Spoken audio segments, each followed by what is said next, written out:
Hello, good evening, good morning, everyone. Welcome to episode 7 of our Quantum in Finance from Quantum London. Super excited today to have two old friends of Quantum London, before we get into the actual talk from Esperanza and Brian, which I will introduce in a second, for those who are new to the community, just let me give you 30 seconds on who we are. Quantum London has been running for over almost 3 years now, and we have a community of people bringing in experts and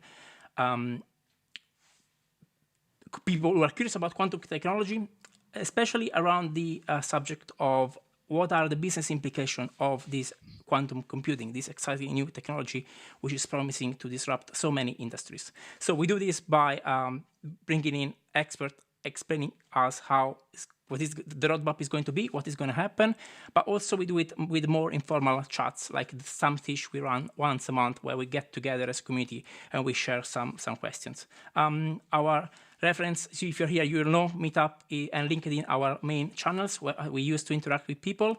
And today is one of those webinars where we have experts trying to help us understand a bit of the intricacies of the quantum world. With me today, we have Esperanza Cuenca Gomez. You know her already. She's our wonderful host, and she's head of strategy and outreach at Multiverse Computing. But we also have Brian Lenehan. He is the chair and founder of the Quantum Strategy Institute, but also is the author of the best-selling book, Quantum Boost, one of the best and the first books out there, looking exactly at this specific topic on what are the business implications of quantum computing. So the topic for tonight will be at the intersection of strategy and quantum computing. So where does the two worlds meet and what is going to happen? So without any further ado, I will quickly hand over to Esperanza and Brian. Over to you guys.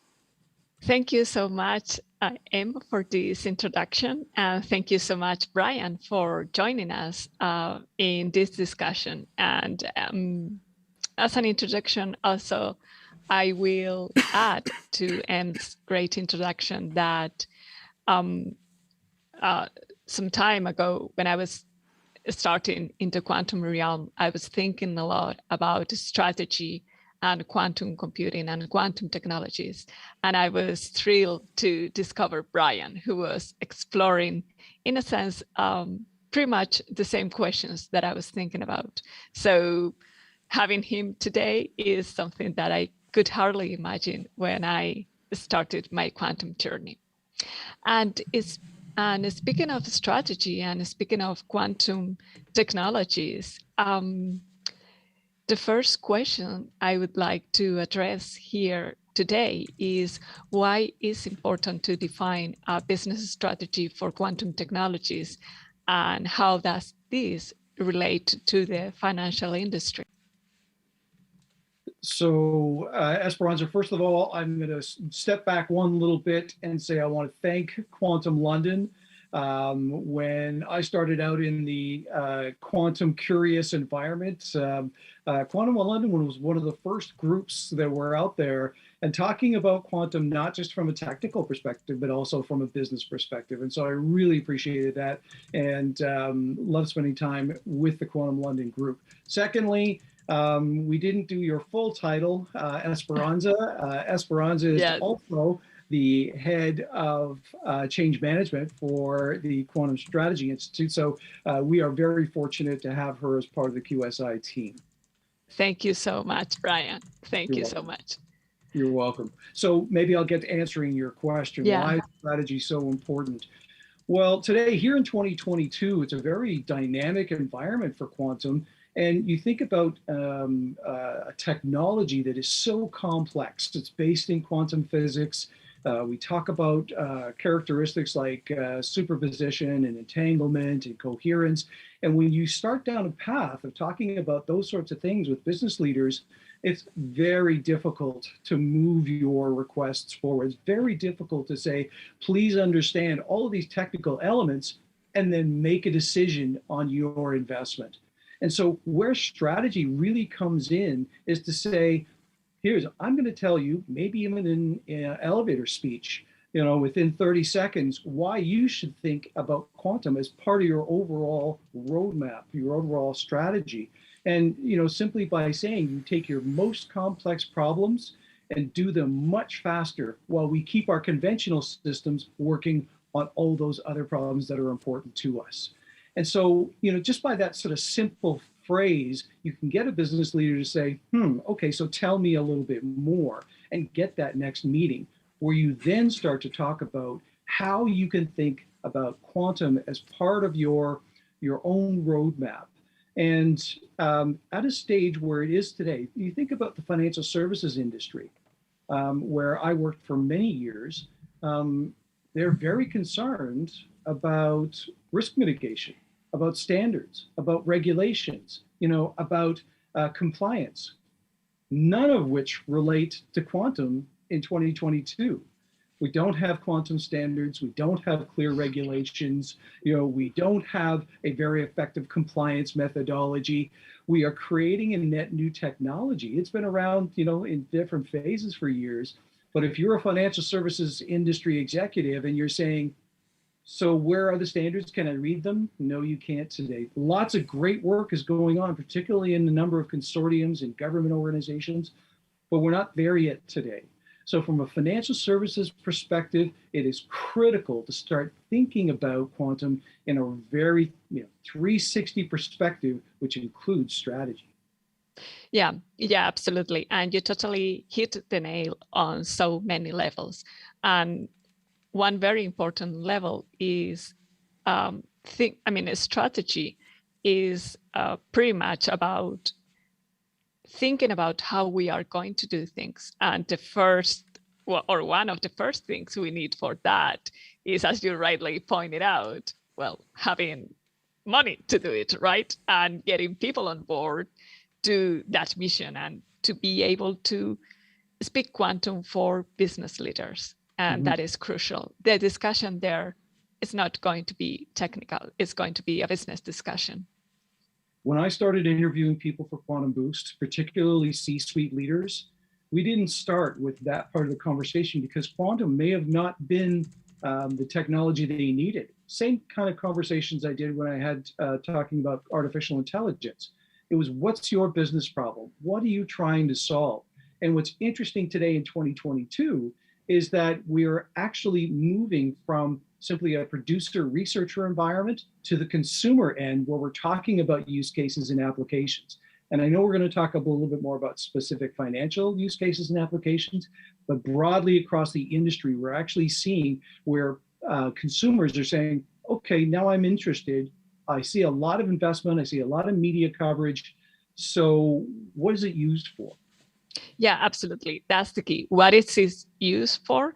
And when you and I talked together, and when I was working in the translation of Quantum Boost to Spanish, one of the things that I liked a lot was the analogy from artificial intelligence. Yeah, quantum technologies are very new, are emerging, and we can see some patterns in other technological revolutions, and artificial intelligence is a great example. I mean, it is a new technology following sometimes known patterns. And this is also important to tell to a C-suite because it's something they are going to understand and recognize. Sure. And, when we started talking about artificial intelligence and people started to understand, they knew that there was this black box out there, but the black box had noise, it had bias, it had potential errors. All of those concerns that we had to mitigate over time through doing a better pattern analysis, better technology.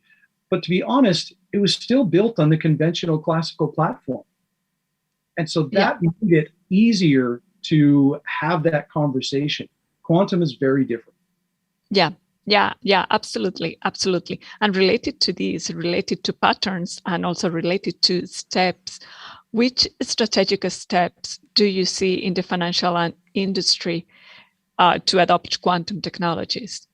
So, the most critical part is every business leader has a set of KPIs, key performance indicators, goals, targets, mission, purpose, vision, all of those things assembled. So you really have to understand if you're a vendor and you're looking to talk to some of those C-suite people, understanding what business problems they have.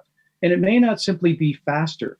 It may simply be more accurate. It may be more comprehensive. There are all sorts of different ways that their business problems can be identified. So that's first and foremost, is to be able to identify the business problems that you're looking to solve, and then deciding, are there any of those business problems that cannot be solved by our conventional capability today? So that's sort of job one. That's an easy grouping to identify, to say, even if we had 10,000 years, we couldn't solve it using classical or conventional computing. The next sort of tranche of that is, what's actually in market today? Too many people ask me to make predictions about the future. How can you what's your forecast for quantum advantage? Well, that may be an interesting question, but there are capabilities that are in market today that companies are actually using, and we'll talk about a couple of examples. And then there's that piece that sort of says, if in the next year we continue to progress on this level, we will be able to do these functions. And so if you're the leader or the strategic person making those recommendations to your C-suite, you want to be able to think about it over time, over the short term, thinking about your business problems today, and whether you're investing $1 today or not, preparing your company for those kind of investments, for that kind of culture. Yeah, absolutely. There is a key message here: preparing your company for what's to come.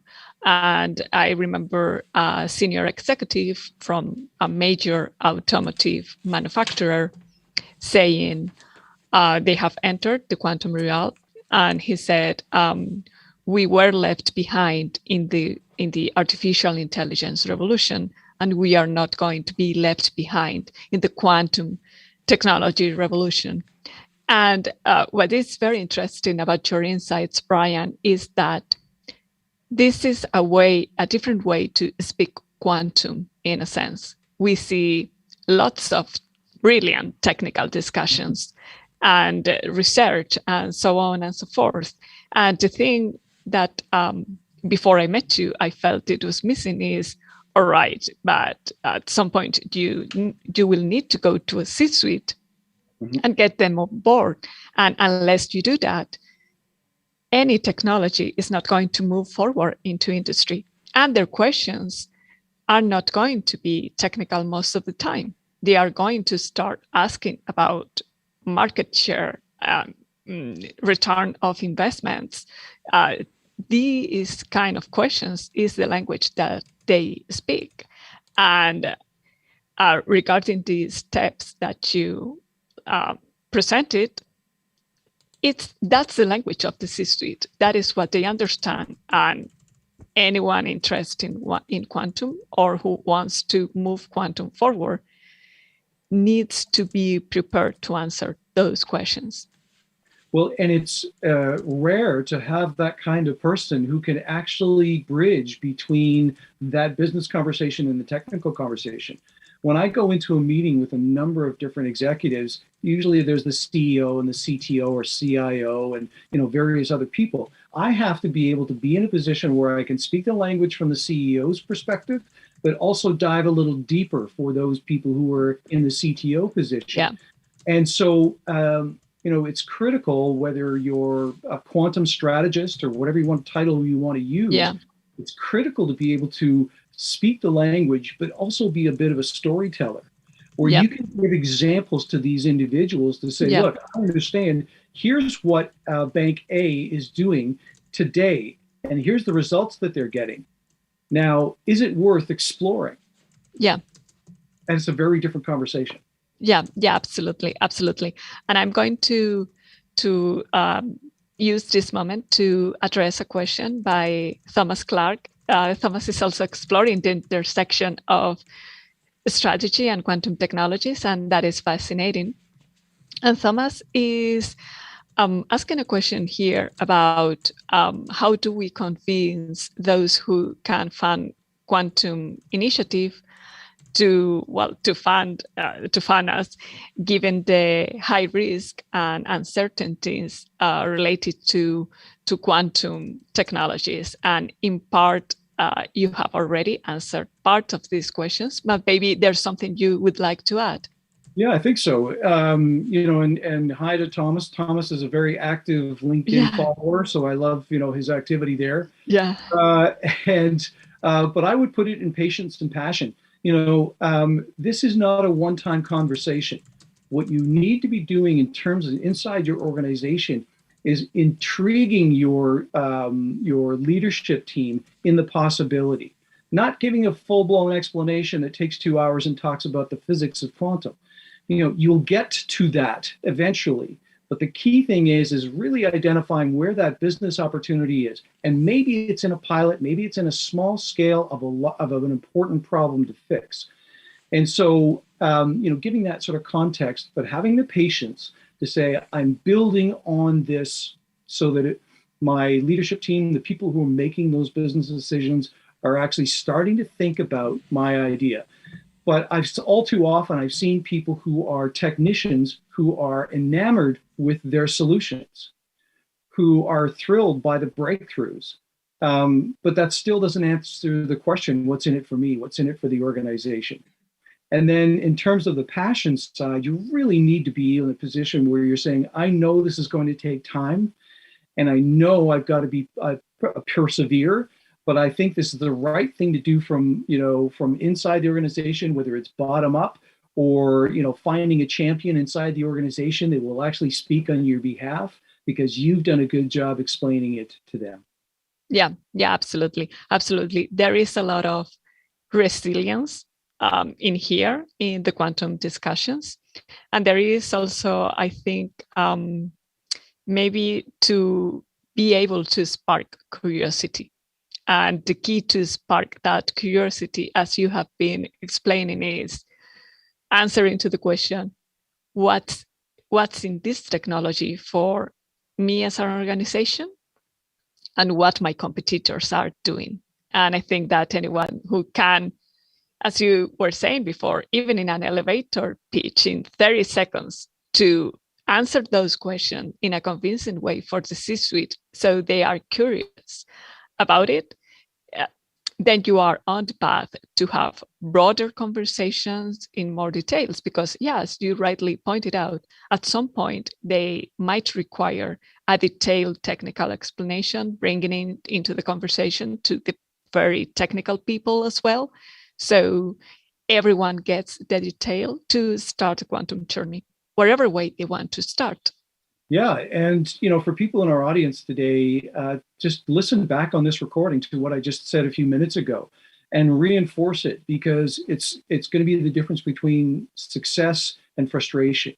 And that getting into these meetings, I'll have a business leader who say, "What is quantum?" Meanwhile, I'll have a technical person say, "Which modality do you prefer?" Yeah, that's right. And these are two vastly different conversations. Yeah, absolutely. And speaking about conversations, something that I have also encountered in conversations with people from across all industries and all walks of life is the question of hype and the risk of hype in the quantum industry. What can be done to avoid it and to address the hype question? I wrote about this just a couple of days ago in a recent LinkedIn post. And my comment was quantum information, where to look. And it's all too easy to pick up your online periodical and get a brief article about quantum, a breakthrough, an ROI, something like that. My preference is to look at areas that are low on hype, broad on research.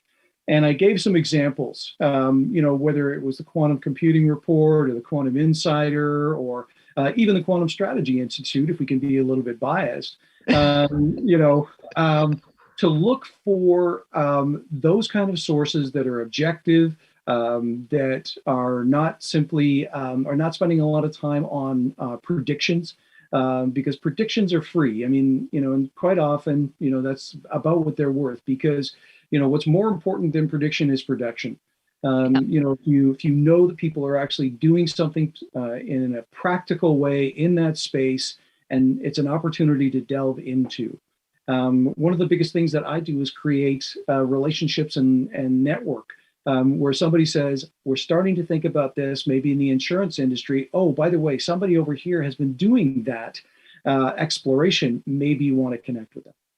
Yeah, absolutely. It's all about making connections, fostering conversations, and also pointing out to, hey guys, these other people might be looking at the same thing that you're looking. So try to find out. And if it's something that nobody's looking at, then getting together, different players and stakeholders that can address that. So the article shows you what's happening on the surface. If you're able to connect with that person who's actually, digging into the technology and understanding what their barriers are, maybe it's cost, maybe it's lack of talent, maybe it's the technology didn't do what they expected it to do in the second test. It's all of these things that can be very eye-opening, and your learning curve goes up exponentially. Yeah, absolutely. And that learning curve also relates with companies that are successfully formulating and implementing their quantum strategies. And maybe you can provide some examples in the financial industry. Yeah, a couple of years ago, they would be very few and far between, but in 2022, it's actually happening. You take a bank that's in your home country of Spain. CaixaBank worked with D-Wave to do portfolio optimization. And they got some very positively surprising results, in the sense that they did this portfolio optimization where they did the same exercise in 1/10 of the time and had a 10% internal rate of return improvement. And that's very exciting for a very early stage quantum environment.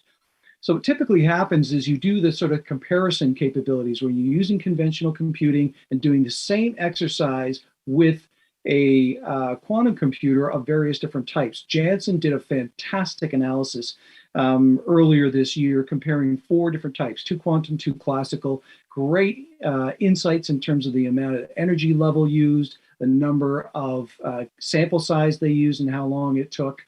In one case, it was a matter of 20 seconds versus 2 weeks, and it still hadn't finished. So you're seeing that kind of comparison now happening, which is fantastic. Another example I would say is, and I really didn't choose these because Esperanza was the host, but it just so happens to be this way, that your company, Multiverse, which you recently joined, has a module called the Singularity Fair Price Module. And in working with organizations like Credit Agricole and BBVA, they're actually gaining 37 to 43%, I think, are the actual numbers, improvement in accuracy, using the same sample size as in this case, there was about 4,000 samples, as a conventional, without any increase in the amount of time. And so you're seeing, in fact, if you took identical results, Multiverse could do it with 7.5 times fewer samples. And so those are real tangible results that are starting to happen in the financial services industry. They may not be well known, but there's certainly tangible results. And so imagine this being the maturity level in 2022, where it could possibly go. But the challenge is for those financial services companies that aren't listening, that aren't starting on their roadmap, they're going to be even farther behind come 2023, when these organizations are already been not only exploring, but gaining results. Yeah, absolutely. And thanks for the mention to Multiverse. I really appreciate it. And actually, all these very powerful message that you're sending addresses one question posed in the chat by Samurai Brito. Samurai, I also follow you on LinkedIn, and I'm a great fan of the work that you are doing. So hi, Samurai. And she's posing a great question, which is, how can we defend investment in a quantum strategy since we have not a real return now. And I think, Brian, that you have addressed, at least in part, Samurai's question, but maybe you would like to expand a little bit on that. Sure. So I gave examples of companies that are already doing it, but they didn't do it overnight. It has taken them time to create the vendor relationships, to choose the use cases, to gather the data. They're just releasing this information in 2022. So for Samurai, I absolutely understand this is a long game. When you think about quantum, it's a brand new technology. But the challenge really is, I guess, twofold. If there are champions inside your organization that you've been able to convince that this is a worthwhile pursuit, then it makes it a lot easier as you spend your time either creating solutions, presenting solutions, doing your research, gathering teams within the organization, that opportunity becomes much more tangible, much more likely when you've got both things happening at the same time. And so, I would certainly encourage you to keep on going. Some organizations will frankly just be pioneers, some will be early adopters, some will be late adopters, and some will be laggards. It's just going to happen that way. But to your point earlier, Esperanza, there are companies who are, leaping out there in front and grabbing onto quantum. The key part that I'm constantly talking about is exactly this: use cases. So whether that's in air cargo optimization or financial portfolio optimization. Yeah, absolutely. And I hope, Samurai, that we have been able to address your question. And my take on this would be persevere. And as we were discussing before, persevere and continue. And continue spreading the quantum message. What I would also add, please go on, Brian, please. Well, I guess I would just, add, Esperanza and I have collaborated on an article about change management. And this is very much what we're talking about here.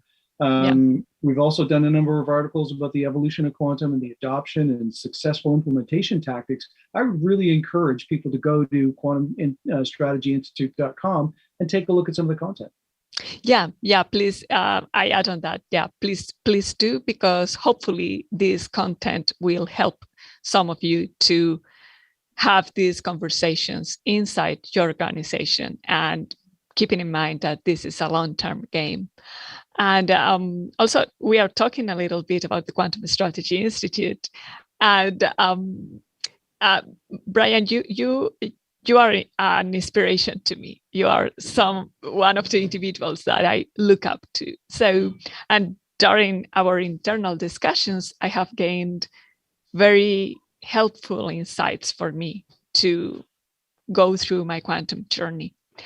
And maybe you are open to share some of your experience in your own personal quantum journey, so people in the audience can, some of them might find them helpful as well.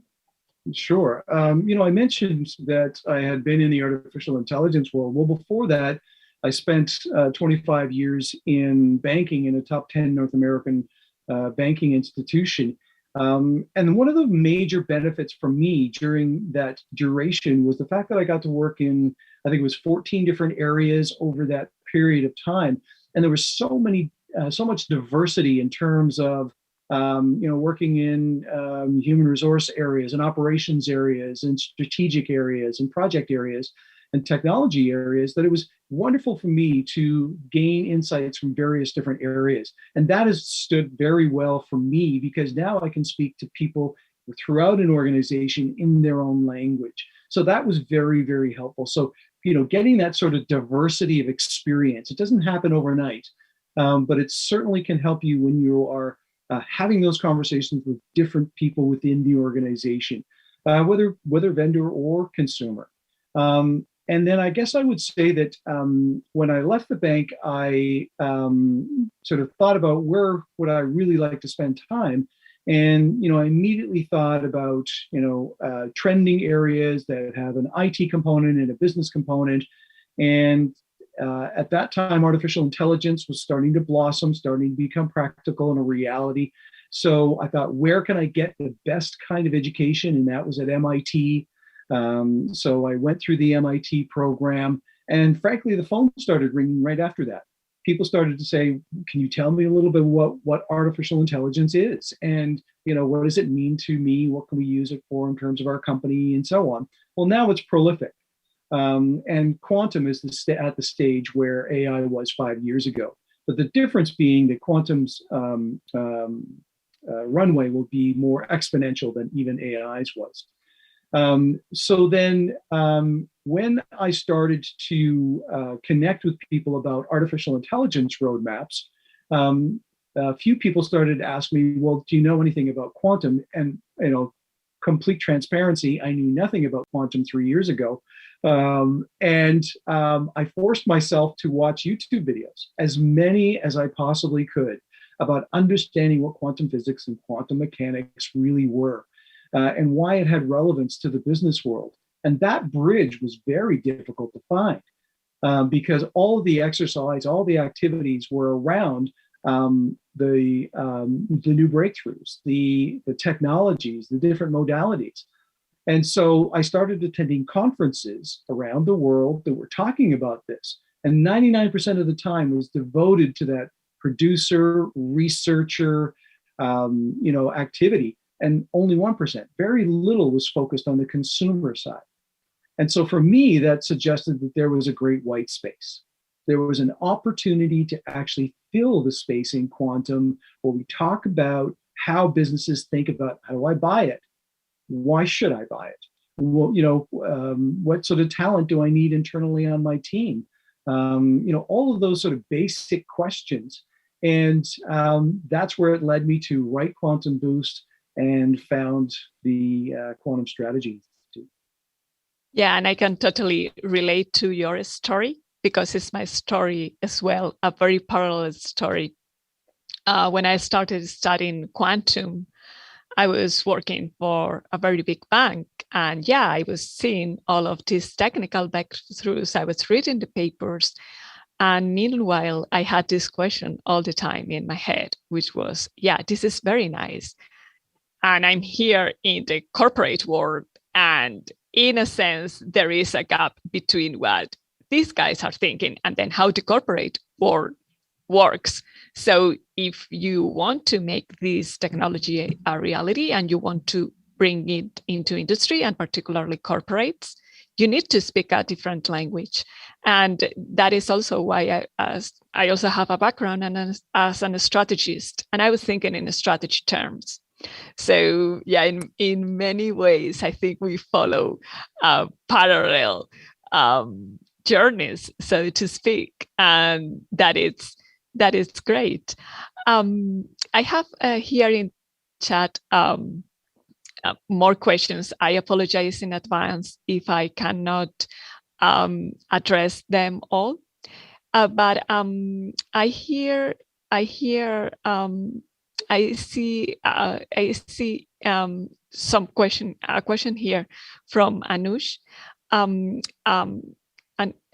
Anush is saying, it seems that most of financial domain use cases, which are currently dependent on high performance computing platforms, need quantum computer more as compared to other use cases due to cost optimization. And Anush asked you, Brian, if you could kindly share your point of view about this.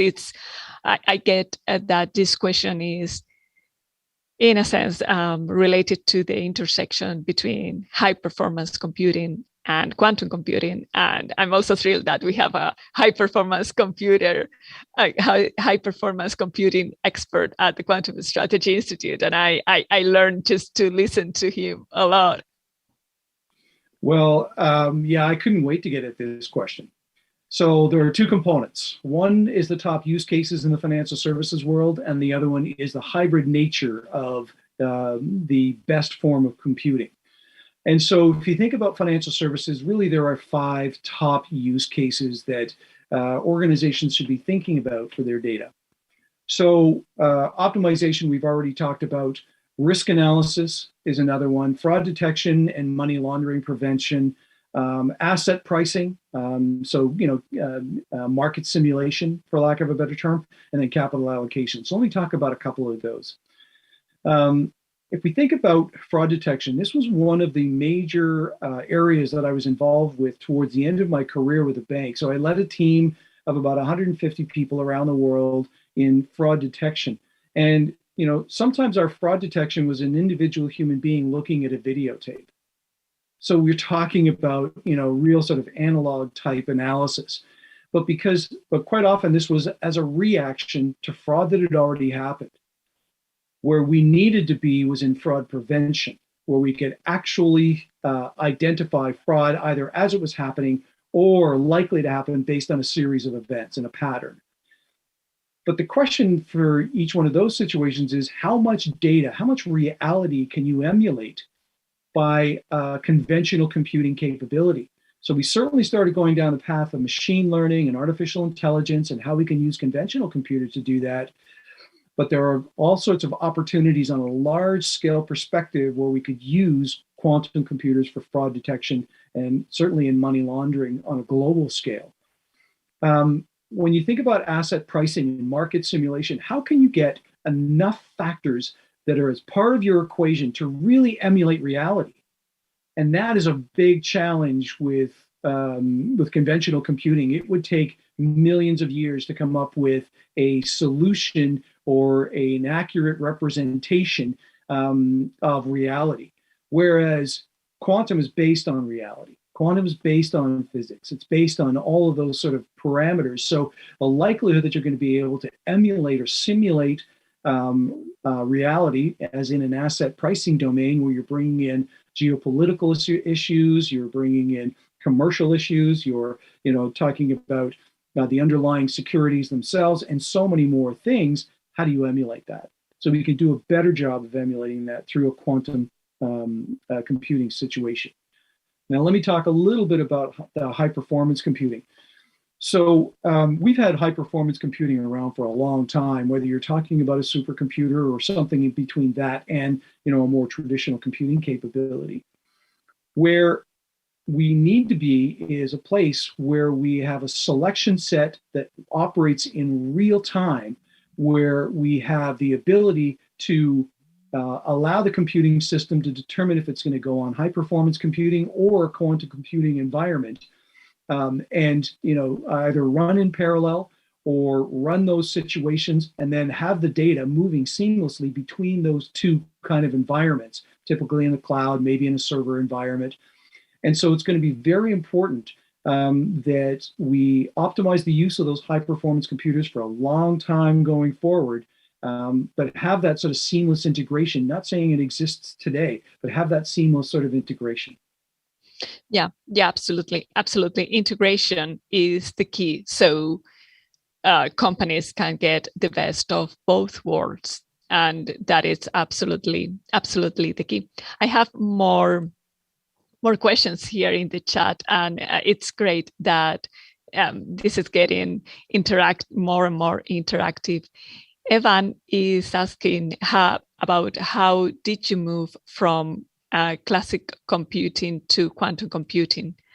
And Evan is saying that he's studying at the moment, and for now on his own, and the biggest challenge is to create a syllabus that is math, quantum mechanics, quantum computing.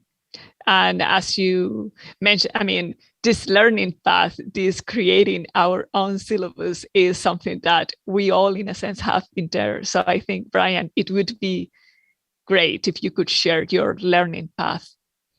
Well, I can do that, but I'll also share the characteristics that went into those learning path choices. Because as we know, in the quantum environment, there are dozens of roles. And depending upon which path you want to move towards in those roles will determine.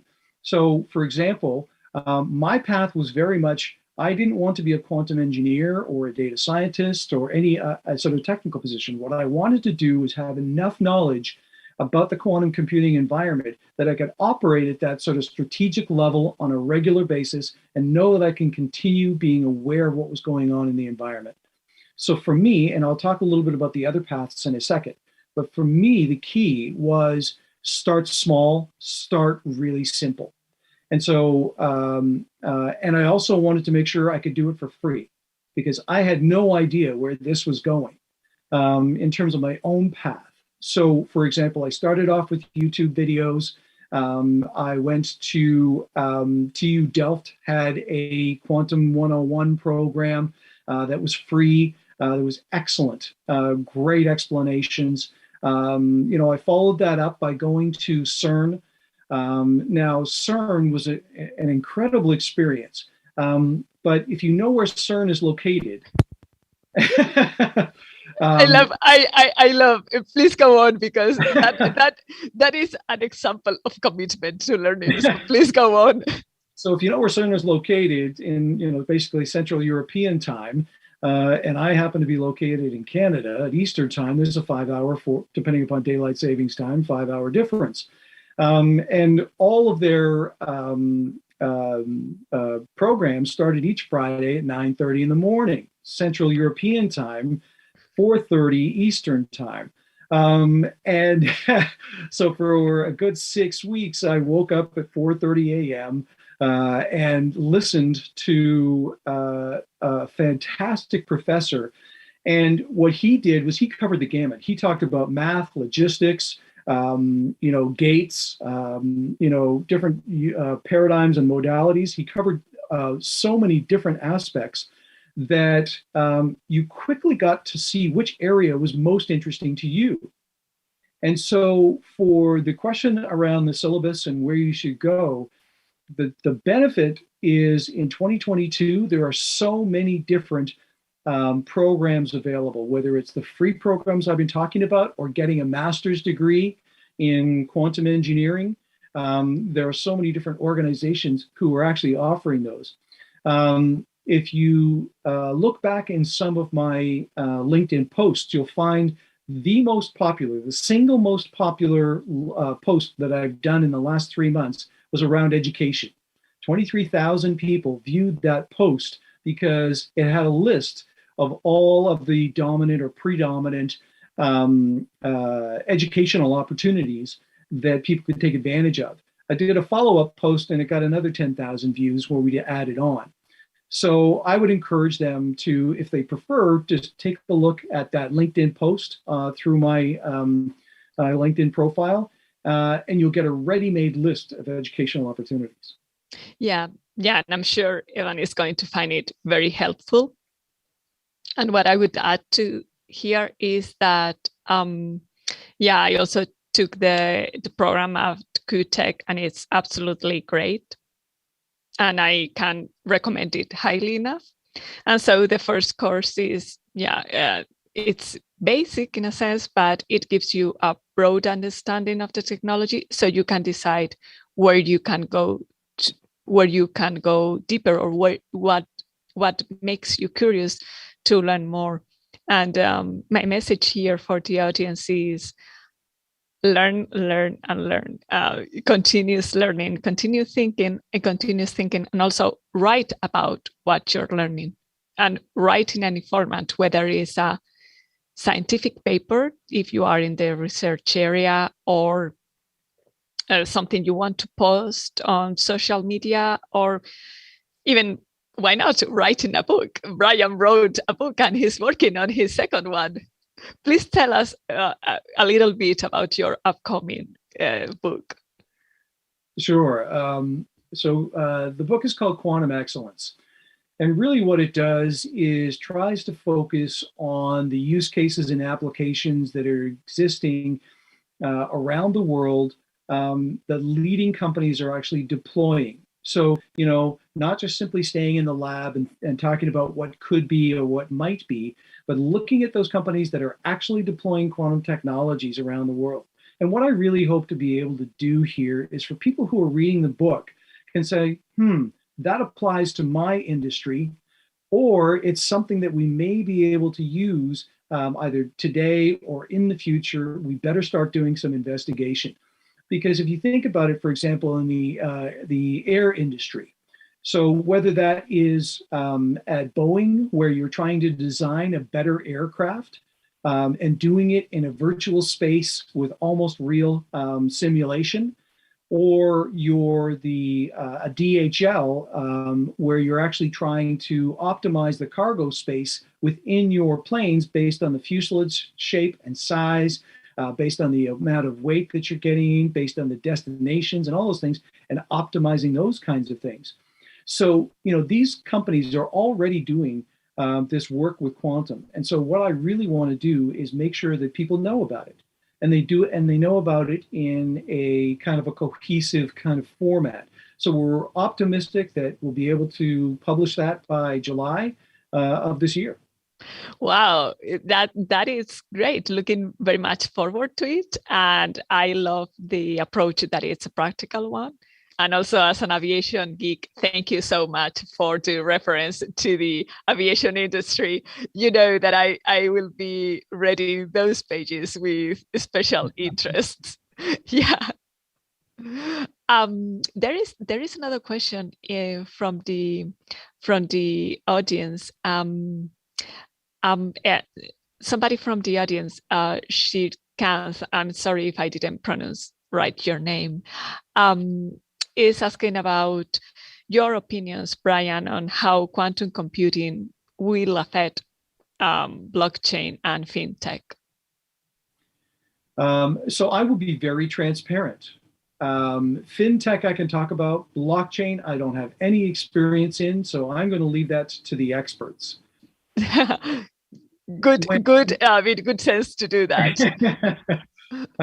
So when if you recall, after the 2008, 2009 Great Recession, financial services industry was really rocked, from a number of different perspectives. And one of the things that came to reality was just at the same time, technology was actually blossoming in the financial space, but in very small companies. And those very small companies were thinking about how do they use machine learning and artificial intelligence in processing large numbers of transactions. And so the first place that happened was in the financial payments space. And so these small companies that, whether it was PayPal or some other types of organization, quickly started assuming that they could take the business from the banks, who were the dominant players. And the banks at that time, for them, innovation equal risk. So they weren't spending a lot of time innovating their systems and innovating. So they kind of ignored this activity, considering them as small players. Well, by 2016, most of this payment space had been taken up by those fintechs. And so and within that sort of time space, they started looking at credit applications.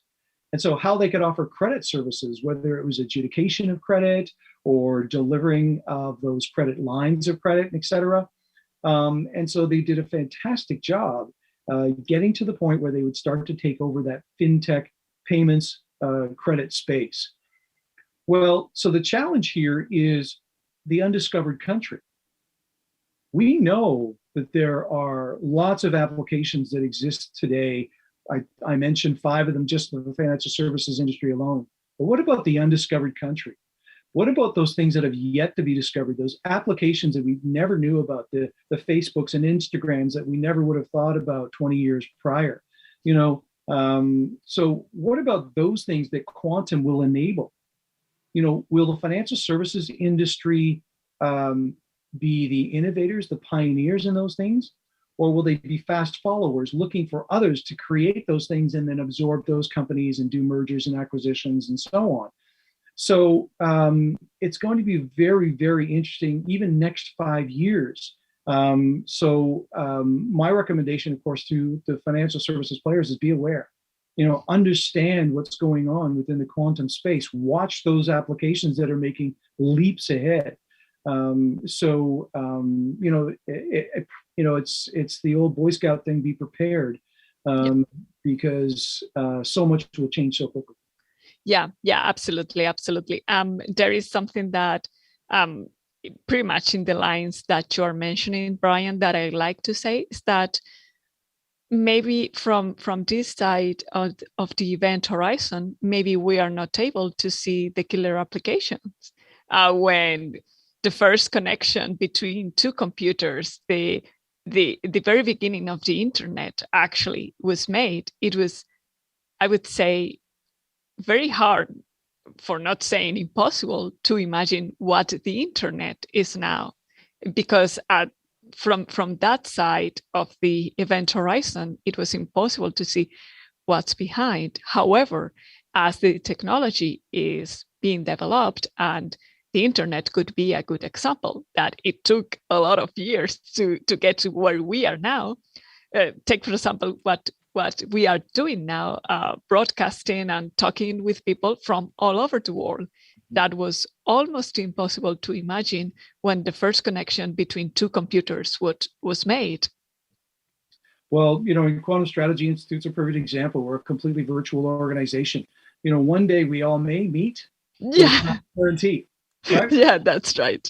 But the other thing you talked about, killer apps. The one thing we haven't talked about is security and risk and cryptography. Yeah, that's right. And banks are going to need to be at the forefront, and other financial services industry, insurers as well. A lot of client data. And the question that we keep hearing about is, what's Y2Q? What is the year to quantum? When will we get to a point where quantum capabilities will overtake conventional systems? Yeah. We know that there are players who are gathering data today in a conventional environment to be able to use quantum cryptography against. Yeah. So banks and financial services are going to need to be at the forefront of all of that activity, to issure that their customers' data, their own internal data, is secure. Yeah, absolutely. And this very same issue comes in lots of conversation, and we are talking now about the threat of harvest now, decrypt later. And this is scary for a variety of industries, and particularly in finance. And again, insurance is a very impacted industry, I would say, as well, from my point of view, and healthcare. So one need to start preparing now, because also quantum proofing communications, in the sense of making quantum resistant communication networks, is a very complex task. One task that is going to take years. And I love the work of Michele Mosca regarding this. And I encourage everyone in the audience to look for his reports, and the rest, his reports with more people in his team, to take a look at that, and at the very least reflect about what that means. And also, hopefully, this can help to foster some conversations in organizations to strategically move forward this. Yeah, exactly. And, I guess what I would also say is that, meetups like Quantum London, consortium groups, conferences, for the ability to provide so many avenues to learn about quantum, whether it's in a course environment or whether it's in one of those environments that I mentioned, it's so important that organizations, individuals take advantage of them. Yeah, absolutely. We are coming now on top of the hour. For me, this has gone real fast. We were talking just before going live that we could go for hours talking about this.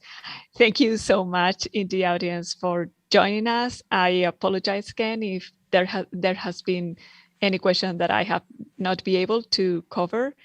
And again, thank you so much for joining us today.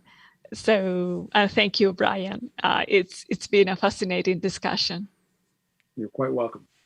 Thank you both. Absolutely fascinating topic. Also, thank you for the audience for the great interaction in the chat and the questions.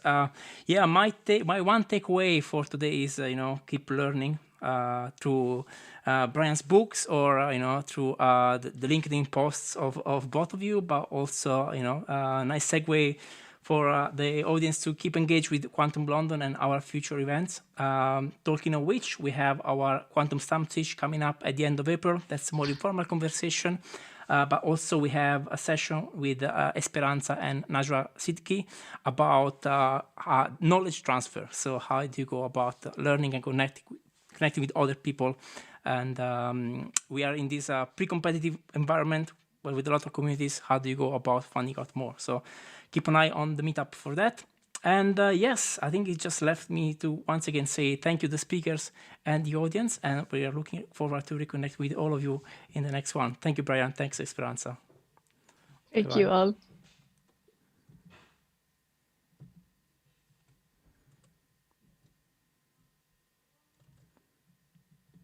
Okay.